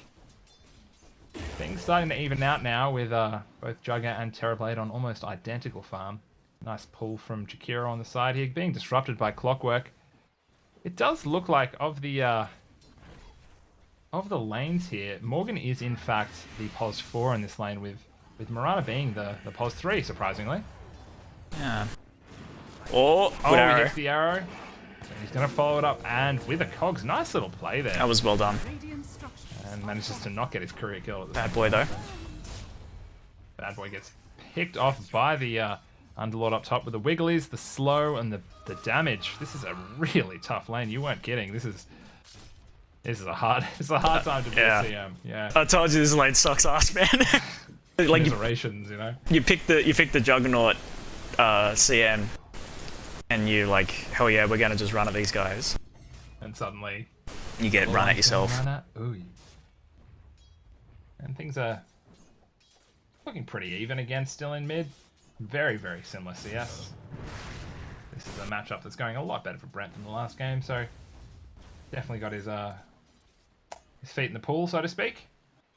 That's an expression, right, Matt? I think so, but also We've got a Bukake potential Bandit. fight on the Jakiro. He's been caught again, although the Metamorphosis is up in the Terrorblade with Conjure Image. Oh! He does tank the arrow with his image. Unsure if intentional, but pretty pro moves regardless. He doesn't get the dual breath off, and it looks like we do have a dead clockwork. Nah, he's got, like, Yo, he doesn't. if he meant to do that, that's the fucking play of the night. I don't care what else happens. That was huge. That was massive. Looks like we got some runes being stolen by Bad Boy on the Crystal Maiden. Probably going to die for it, given the He doesn't have jump, no remnant, speed. so he's fine. Just walks away. Caro trying to catch him on the way out. Oh, what's the Crystal Maiden going to do? What are you going to do? Just hang out there forever? That's your new house. Just live there. Become friends with the secret shop owner. Start an empire. He's managed to make his way back over the relative safety on the other side of the map, but he does need to dodge these two heroes up here. Sneaking around the back. Is he? He's just going to... Dun dun dun dun dun dun dun dun dun. Oh shit, there's an Underlord. Freeze him and run! And at the same time, we've got Joel attacking the Round Protector, getting what he can out of the... This is just... equilibrium. I'm like having those stress balls that Homer Simpson has. Watching the Juggernaut try and CS against Firestorm and Wigglies, it's Makes me sick. actually making my heart skip. I've had this happen to me when I was trying to get my Naga Cavern. For some reason, every game had a fucking Treant in it. And it was the worst shit. It was fucking annoying. Been caught down bottom. Morgan taking the tower, but it doesn't matter. He is almost certainly going to get the kill. There is last hit, getting the Jakiro there. Double damage rune on in the Ember Spirit's bottle. He's unleashed it with Yeah, he's got him here. Joel getting run down. There's not much he can do. He's got Fairy Fire. He might do it and then drop. Yeah, this is a smart play. He's gonna get the kill. Oh my god. Both of them are gonna. Yeah, he could have. He could have killed him then. Even after he got Reapered, he could have got him. Turned with the remnants. He might be able to go here now. Here we go. Just jump. Oh, backseating this guy. He's starting to get a bit of his regen back though. He's almost back up to half HP. Doesn't have Scythe though, so suddenly his defensive capability has gone way down. He still has the tail end of this DD as well, so you think you'd be a little bit scared if you're on the Necro, but knowing that you just pushed him out of the lane. Oh, here we go. Big rotation from the Jakiro. Gets the liquid breath off. Dual breath, I should say. He manages to walk away. So surprisingly, everyone managed to get out of there unscathed, but a few big hits going up on the mid lane there. Same time, top lane definitely going for the side of BOARS at the moment. Although Joel with the early 6, thanks to Bad Boy being so consistently forced out of the side of the lane. Yeah, that is the one saving grace. Right, here we go. Finally decided it's their time. And he's going to try and push him faster away from the creep waves if he needs to. He can ult. I don't think he does need to. He can now if he wants to try to kill. Once he gets a carry down to about half HP. And there it is. That's all he needs. Big double kill to the side of the Juggernaut. Nick got them. Double kill. Oh, double Crystal kill. Maiden. Crystal Maiden getting her own. Doing what she can. We don't have Rippers again in the mid, but both of them pretty content to sit and farm. Get some harass off where you can. But Brent again on a comfort hero, knowing that he can push the limits of his hero here just to get a few more last hits and get that little bit of regen you need. Arcane Rune down bottom, going to be going to the side of the Ember Spirit. And he's going to stick in mid and continue to farm. So looking at this Terrorblade, obviously he's going straight for a Manta, but what's the first next big item you would go? There's the options of something like a Skadi, or you could go something ridiculous like a heart or a survivability item if you're getting burst, but how would you itemize here? Again, I'm not a Terrorblade player, but I do think his main issue this game... Oh, hang on, top lane. And bot lane at the same time. Morgan actually being you're stuck in here with me and dropping the cogs, ending up getting killed by the Jakiro. Beaker getting in there with a bit of harass, and with Metamorphosis up, there's not much you can do. Kara was diving tower top and just walked away. Classic. I think, yeah, tanking up might be the way to go in this game. Hang on, what happened middle? Brent did manage to get the kill using Reaper's Scythe there on the... no remnants were spent, so he must have just caught him out of position there. Again, not paying attention at all. The only ability that was used was Sleight of Fist. But a bunch of damage going out on the side of the Necrophos. So easy to get caught by that. One little burst and suddenly you're a dead man. Yeah, I think you might have to go Lincolns this game. Just go like... building. Yeah, I'd go I would build drums and then the Maelstrom. Oh, Fuck. Every time I try and Getting a talk. kill up top. Getting the spin and the frostbite down. Nice little combo. So Mephisto's forced back a little bit. Bottom lane now. There we go. Morgan doing what he can. Oh, Bit of a BM. No, not really. Got to pause out. That's unfortunate. oh no. Morgan Cave kicking him while he's down. Can he? Would he let him get out of this? Absolutely not. He would never do that. Let's see. Is he he doesn't? Is he affected by cogs anymore? Oh, he is. He's got battery assault. Like, and no matter what, the Jakiro's dead. Like, you can't stop him from dying here either. How much per damage on cogs? Right? Damage 50. He could technically, if he really wanted to, he could let him go. Sorry, Dom. I don't know. It's two battery assaults. He's dead, and the cogs are alive. Like, yeah, he's done. He's done. Seeing through the code there. 5-minute runes popping up. And got Mephisto rotating back to get the top towers, or top half of the maps. Bit of rotation across from Kara, looking to maybe get some pressure onto Brent here. He's seen the missing. well, coming out of laning, the Terrorblade's quite ahead. So. Look, yeah. Ooh, yeah, you're right. He's got a nice little lead here, though. Brent looks like he is potentially going to be getting gone. And with a haste rune, unfortunate timing. Yeah. You can just run away from that. There's not much you can do. Wigglies don't slow you down when you're hasted. But again, Warren Buffett continues to just farm up a storm down bottom. Bell sitting a little bit low. Not opting to... There it is. Drop the healing wood. Getting what he can out of the lane. We got a rotation up from Morgan on the clockwork with his 6. Looking like he wants to cause a bit of a ruckus up here. Listening to a little bit of too much Wu-Tang Clan. He sees the Underlord. Is he going to go straight through? Getting straight in there. Doesn't give a fuck about the Wigglies. He's just going hard. Manages to get in there. Try to disrupt it, but unfortunately the Wigglies doing so much damage. Killing. And he slashes up though. Do we stand perfectly still? That's what we do. We stand perfectly still. He doesn't have spin. All he can do is Omni Slash. Doesn't have mana to spin. This is a problematic setup. And down goes the Juggernaut. Looks like the kill is going to be going across the team. The Jakiro managing to get all the gold. But hey, kill's a kill, right? Bit of a unfortunate engagement there. I think the tempting to obviously go in and easy to miss the Wigglers, but the Wigglers doing a huge amount of damage in that fight. And ending up, what are we? I fucking hate Treant Protector. Hero. Right. Oh no, bad boy again. Oof. Ends up getting caught. Such a volatile lane. They're never off, you know? They're almost always ready to fight, and pretty difficult thing. It feels like it's always up Nature's Grasp as well. It's like, the moment it's gone, it's like 5 seconds, it's back up again. You always feel like maybe we could, Brent has got like has got a pretty solid lead on the Ember Spirit now with a double damage rune and a blink dagger. Nice aggressive play on the Yeah, that's the item. Keep the tempo going here. Top tower goes down. Nice and quick smart to the tanky boy push lane up top. I like that choice from Brent, going the blink first instead of getting mech. End up being able to get into those fights and maybe end up catching these heroes unaware. Kara, we got a hook going up top, managing to catch Kara on the Treant Protector.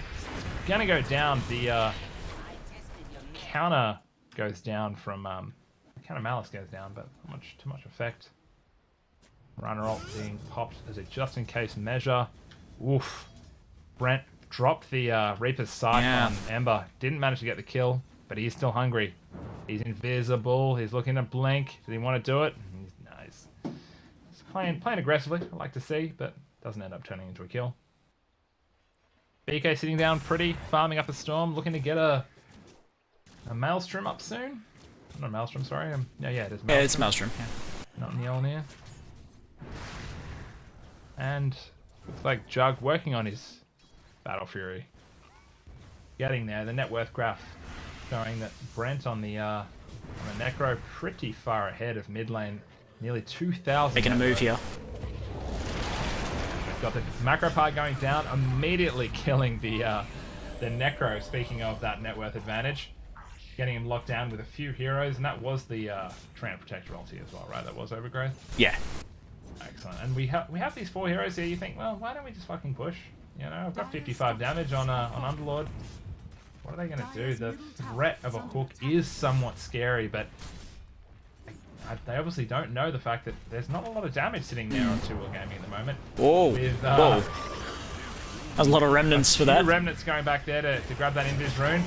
Nice hook out. Are they going to be able to disconnect? Juggernaut has come in for this fight. He does want to help clean up the direction, the split. The delta split's working well, although he has managed to find the Jakiro, who walked towards mid and unfortunately put himself in a pretty compromised position as Juggernaut and the Necro just managed to run him down. And all the while, Terrorblade's been sitting there farming top on the net worth graph now with 6.3 thousand net worth. He's dropped Metamorphosis and an Illusion, and he's just going to destroy this tower like nobody's business. Arrow sitting in mid, looking to heal up that mid tower and do what they can to slow down Dual Gaming's push. I like this. They're playing on opposite sides of the map with Ember Spirit and Terrorblade. Good positioning, right? They've been listening. 2 Wheel Gaming have to choose. What do? Kill the Ember, you try to kill the much less slippery Terrorblade, who is also going to be much less weak as by the time they get down there.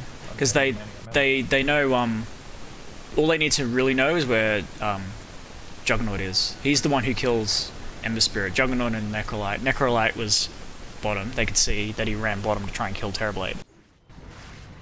So he was safe to be up there. He just has to remnant away the moment he sees the other hero. Yeah.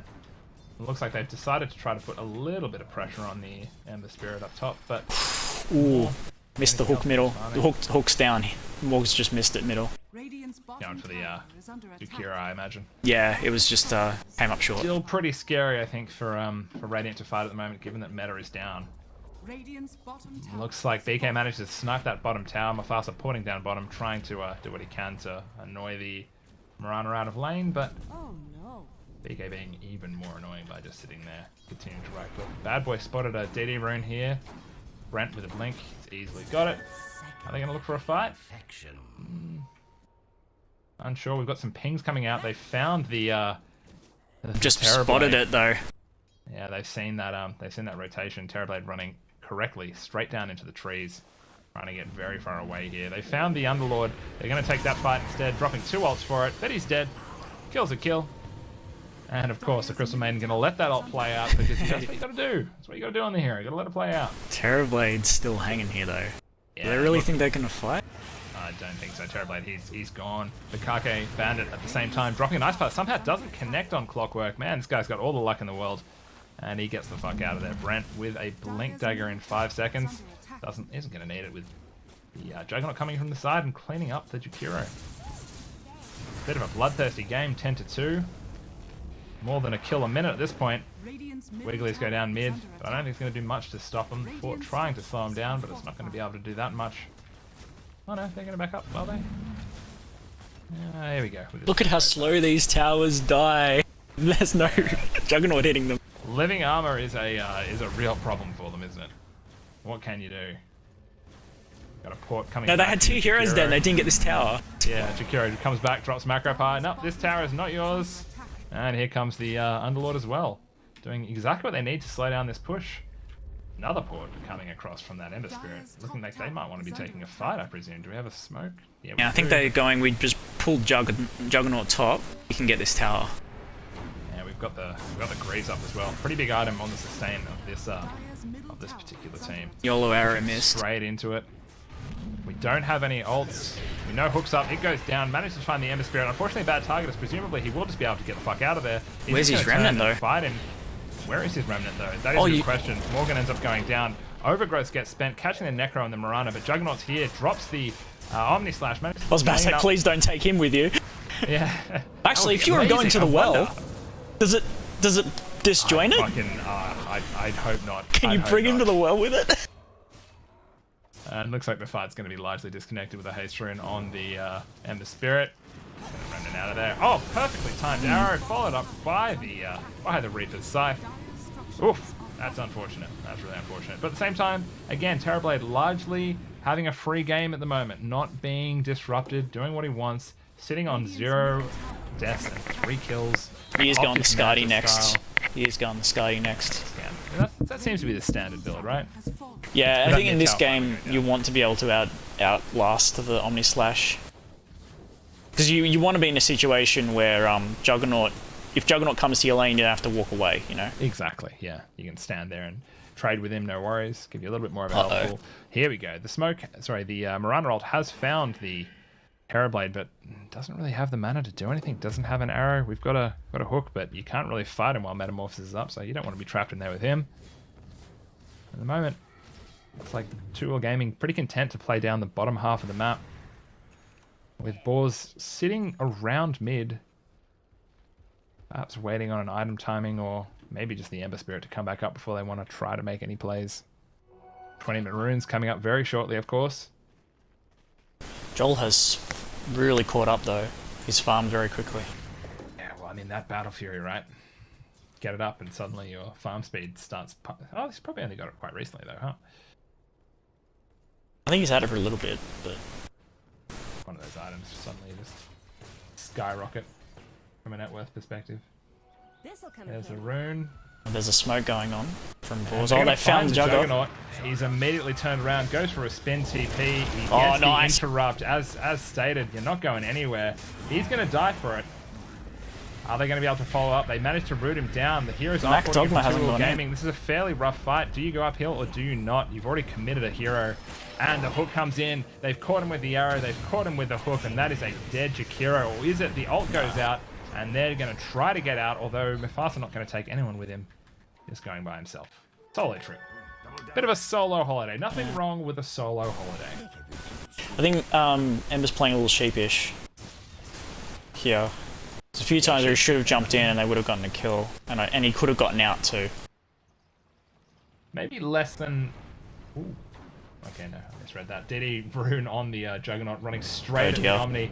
All he wants to do is Omni Slash. I should say Juggernaut. Oh, he's gonna get the courier? No, he's not. He wants it. He wants it bad.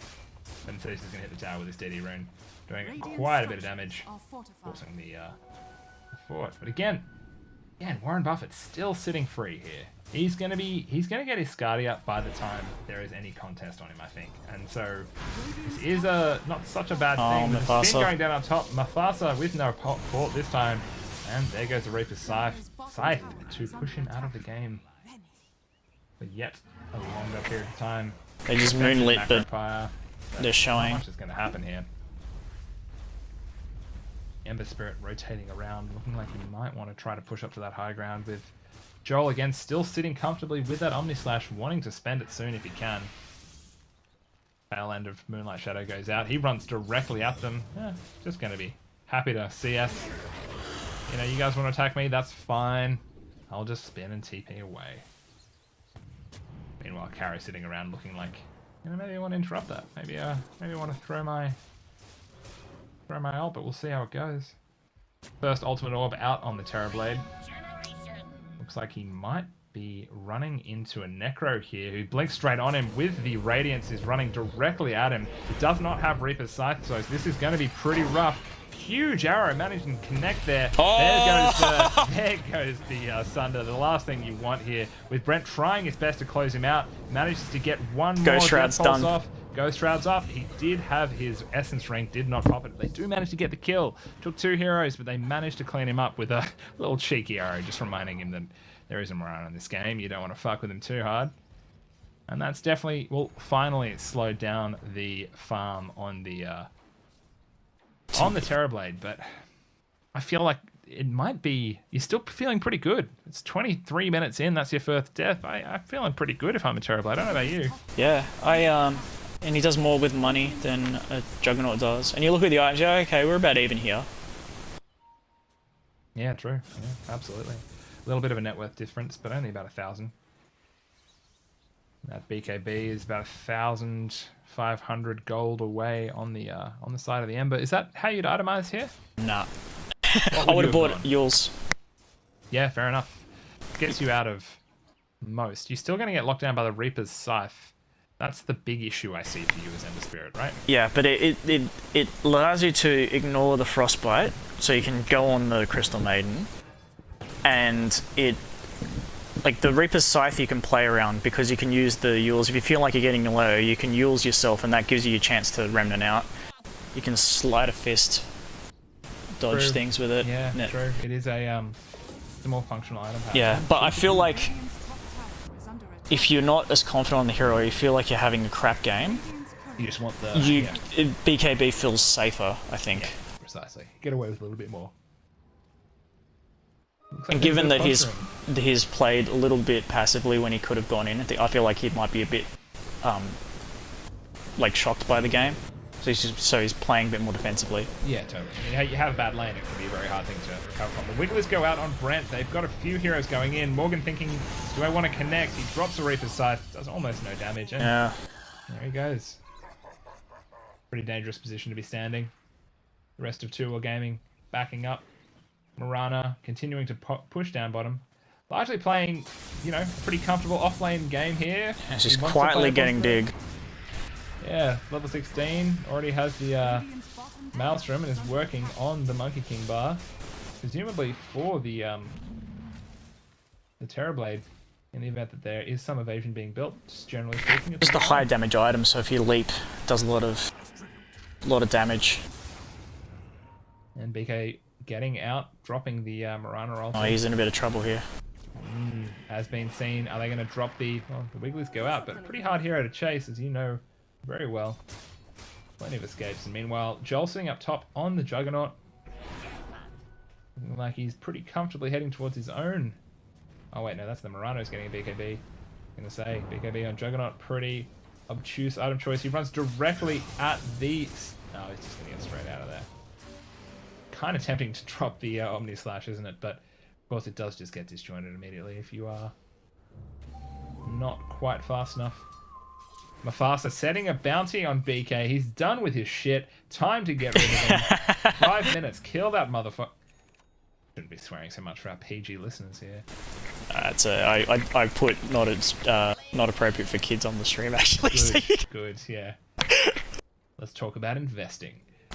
Big rotation happening down towards bottom. This tier 2 tower down bot is something that 2 Gaming have got their eye on. They want to take away this area of the map from... Oh, top lane. Top lane. Oof. What was that? That was Omni Slash being spent. He managed to get a double kill on both the supports there. Both of the other heroes having to just run away, given just how chunky he is, taking a relatively well-timed fight there. No, he did have the advantage in that particular matchup with Terrorblade now being zoned out of that bottom half of the map. They haven't got the tower yet, but they've already accomplished one half of their goal, which is just get that guy into a little bit more of a small area of the map, make him play somewhere where you know he's going to be, somewhere where you can take the fights, somewhere where you can ward up. Oh, and the missed hook going down, but a nice aggressive play there. Looks like they don't necessarily want to take that bottom tower as fast as we may have imagined, because Joel up top on the Juggernaut, pressuring that tier 2 doing what he can. Now here we go, bottom tower finally getting hit by BK on the Mirana, taking a little bit more damage than he might want here, but the tower will be going down very shortly. Only 200, 300 health or so. And at the same time, they're looking to engage up top. Morgan drops down the cogs.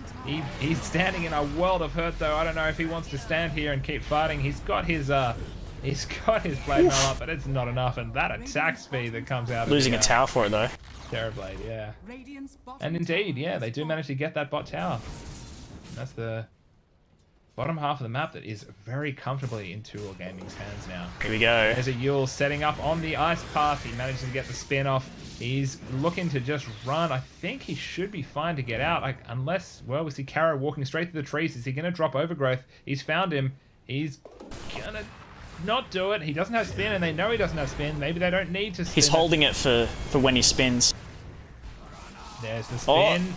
Is he going to do it? Is he going to do it? Yeah, there we go. There it is. Well played. Forces the use of the skill. They do manage to get the kill, and that's 580 gold. That was very nice. To the side of the Terrorblade. So that is a trade that you do want to take. That's not what you want to have happen to your kill streak carry. Going straight to the other carry, but I'll see how it goes. BK with a DD rune, pushing out mid. But BOARS looking like they do want to pressure this top tower now without the Juggernaut, realizing a big amount of their damage has suddenly disappeared. Brent, of course, coming to try to change their minds immediately, blinking straight in and being forced back. 5 heroes sitting around the side of this tier 2 tower. Now they don't have Overgrowth, but everything else is up and ready to go. Although Metamorphosis is still down for about a minute or so. Potentially, it's a fight that I think 2 Gaming could take. Here we go, drops in, gets the gets the hook, manages to get immediately. The Ember Spirit can play for free now, though. The Reaper's down. And yeah, manages to push Morgan out the back of the fight with that macro part following up on those cogs. So Dual Gaming forcing them out the back of the fight.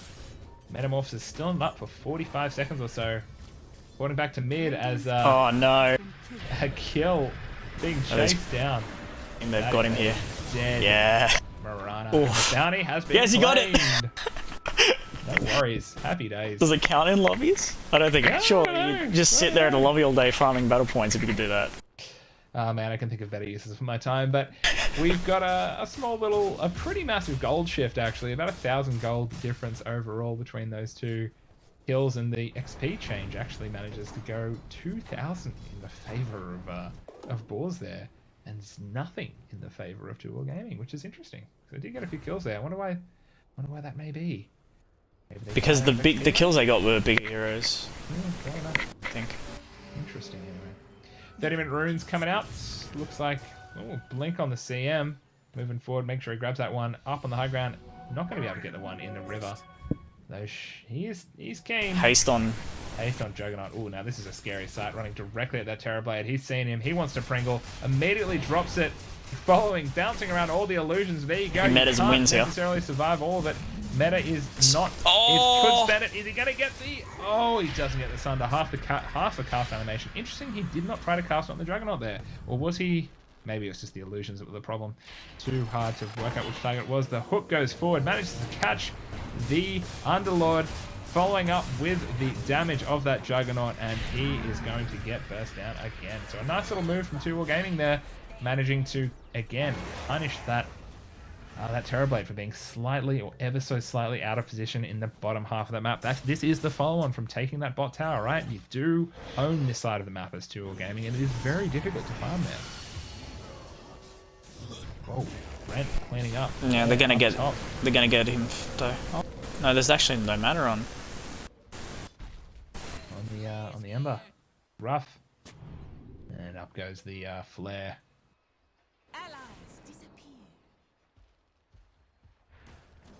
So thinking about the next objective, you're feeling pretty strong. I feel like with the Metamorphosis up, though, you probably don't want to take Roche, and you're probably a little concerned about a Roche fight in general, given they've got Macro Pyre and everything that Underlord does. Yeah, I think you're going to do better just squeezing them out here, unless you get a pick. Another hook goes in the backline, finds the Ember Spirit. Again, not a good target. Annoying, pushes him out the back. Wiggle is to follow up. A scouting arrow hits the Ember Spirit. That was a nice read. Don't know if they do have any follow up here, although here comes BK wanting to claim his prize. Oh, I know that feeling, man. You get a good arrow and you're just like, come on, guys. Come on. Come on. So that's all the tier 2 towers down now. So the question is, what is the next objective? Roche is the only one left, so maybe I guess we should just Roche. Yeah. I have vision for it, and they do it quickly. Let's see how we go. We've got a rotation coming across and a smoke. Yeah, these guys are ready. They've been waiting for this moment their entire lives. They've got Macropie, they've got Pit, and they've half got HP. Here we go. There goes down the ice path. They've seen it. Macropie followed up by good the Pit. Macropie. In goes the Ember Spirit, dropping the cogs. A huge overgrowth. Following up with the the Meme Hammer. And that's the fight they wanted, and being able to clean up 3 of the heroes. Go in there and get it yourselves. Exactly. Juggernaut and the Clockwork managing to get out, but quick decision from Joel to keep pushing middle. Oh, free Aegis. And they're forced out the back there. Got a bit of time on Metamorphosis, about half of it remaining, but don't know if they're going to be able to force another fight. But that was well played by BOARS, moving quickly and decisively to that fight. They didn't have much more time in the can there, maybe only 5 to 10 seconds before that Roche was going to go down, so time is everything, and they played very well to move as fast as they did there. Yeah, quick decision making. They go see both towers are dead. They've just gone off the map. There's one place they're going. Precisely. It's the only available objective for them if they're not going to push high ground. That's what you do. Of course, you didn't get the ultimate prize of killing Juggernaut as well, but he's too easy a target. Sorry, too hard a target to catch with spin and running out of there. So it is extremely understandable. And you're happy that he doesn't have an Aegis, because he's enough of a problem with 1 life at the moment. Precisely. Precisely. This mid tower getting punched down very quickly by the side of BOARS. Don't know if they'd be able to take high ground here. The lanes aren't in too good a spot either, so I think unfortunately you just have to run home. Yeah, you send the Terrorblade top. Lanes. Send your illusions into the jungle. Port your hero top. Terrorblade again, still not looking to fight for the next minute anyway, with Metamorphosis down. But it is on the next Metamorphosis, or perhaps the one after that. It's no. spend the Aegis. BK's porting top. He's dropped BKB immediately, throws the arrow, but Morgan intercepts it, says, no, this one's mine. I'm going to arrow him. He's all mine, even though he doesn't have an arrow. I mean hook. My grasp of the English language is fantastic. Juggernaut moving up into the triangle, saying, no, this is mine now. I live here. You know, I know you guys have an Aegis, but I know I'm strong. Arrow goes down, as I said, used to find the... Protector. Anybody have detection. True Sight? No detection. Morgan saying, well, I better get that flare talent. Though he has been caught on the way out with Crystal Maiden dropping the ult. Yeah, he got a bit too tetchy there. The Abyssal on the Juggernaut also being used to great effect to make sure that kill is locked down. Ember Spirit has hit 20 here. 8% spell amp. Yeah, it's not a... You want the 25. It's when you get the Remnant thing.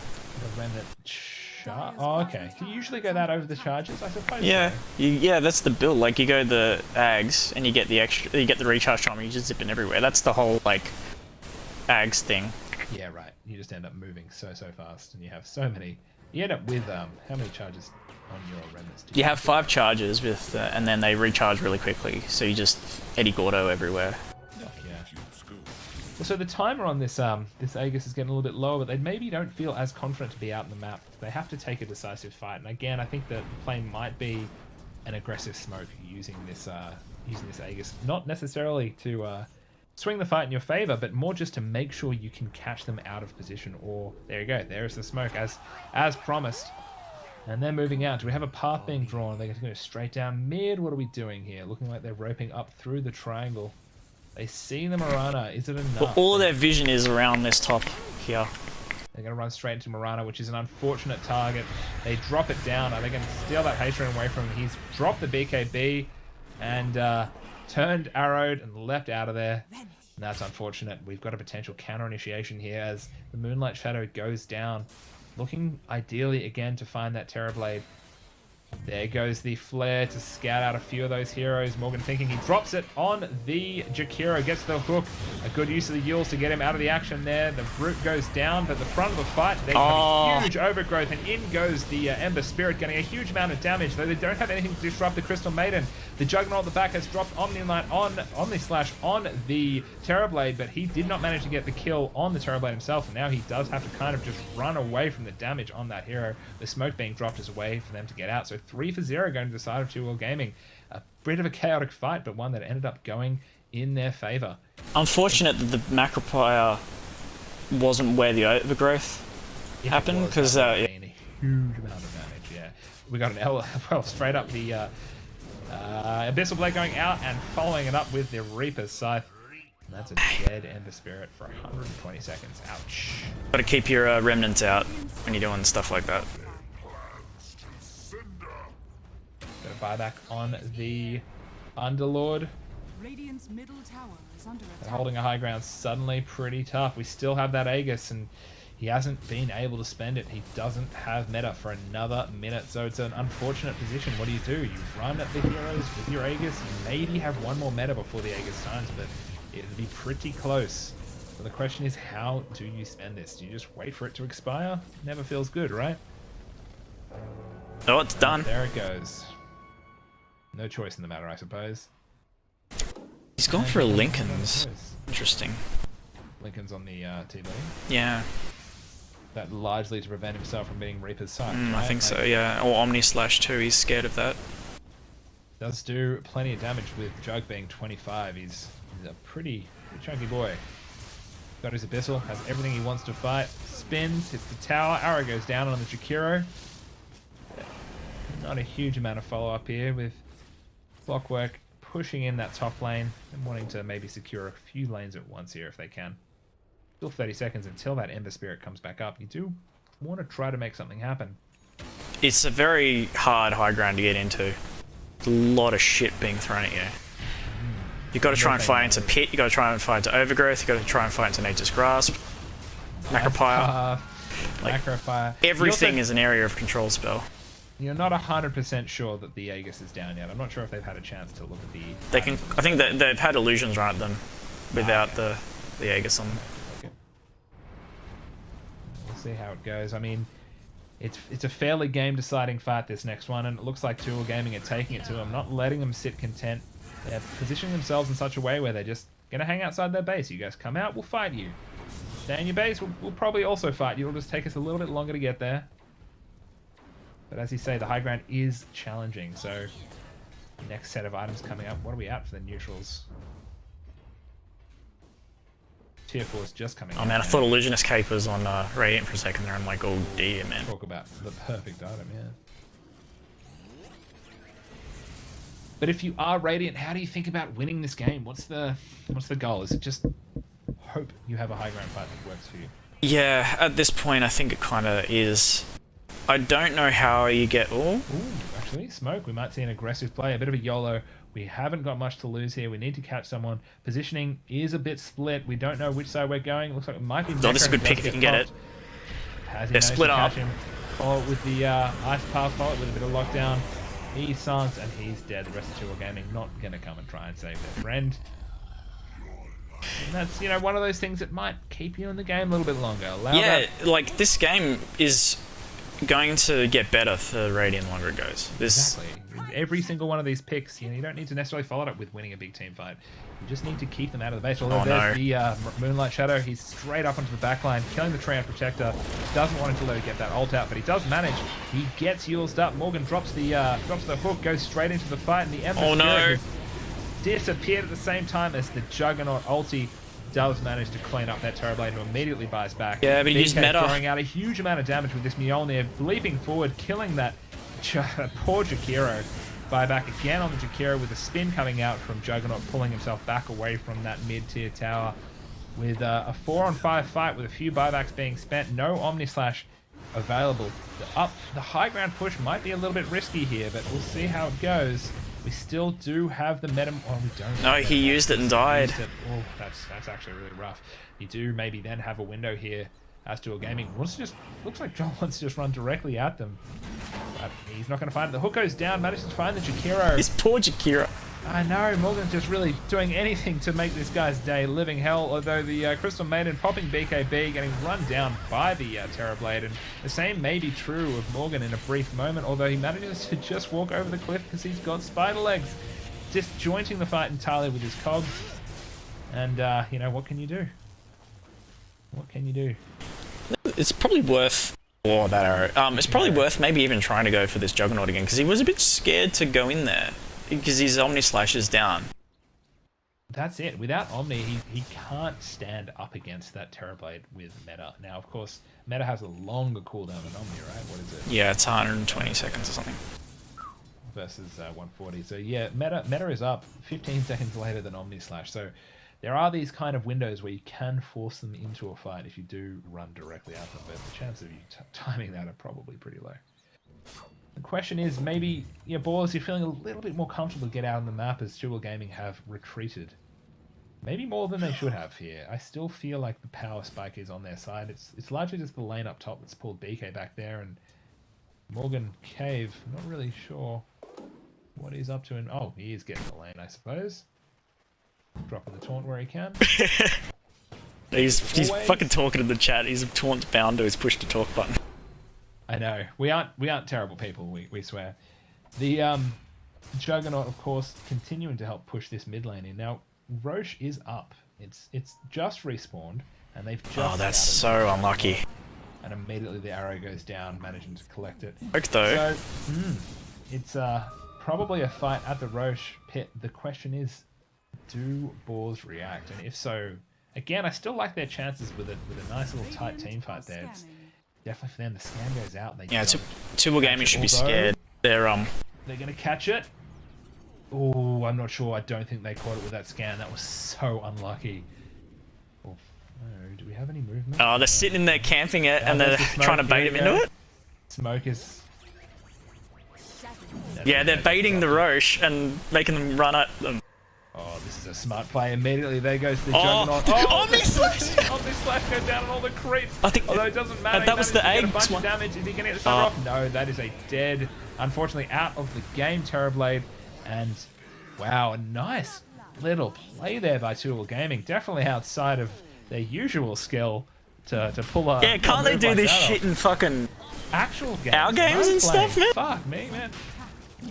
Very smart play there. Not sure if they were aware that the scan was out, but it was a very, very smart little move. Yeah, even if the scam wasn't happening, like just them sitting in there and going, we're not going to actually lose any damage to Roche, but we're going to make him fight us. Yeah. Moonlight run at him, good shit. Because they did have the vision, they could see when they were running up there. Yeah. And there goes the there goes the Underlord, unfortunately. And so it's pretty rough position again. This is the point in the game where you have to start thinking, if you are BOARS, what can we do? We've got a Terrorblade coming up in 60 seconds. It does have Metamorphosis, but by that time we will have lost 1, if not 2 racks.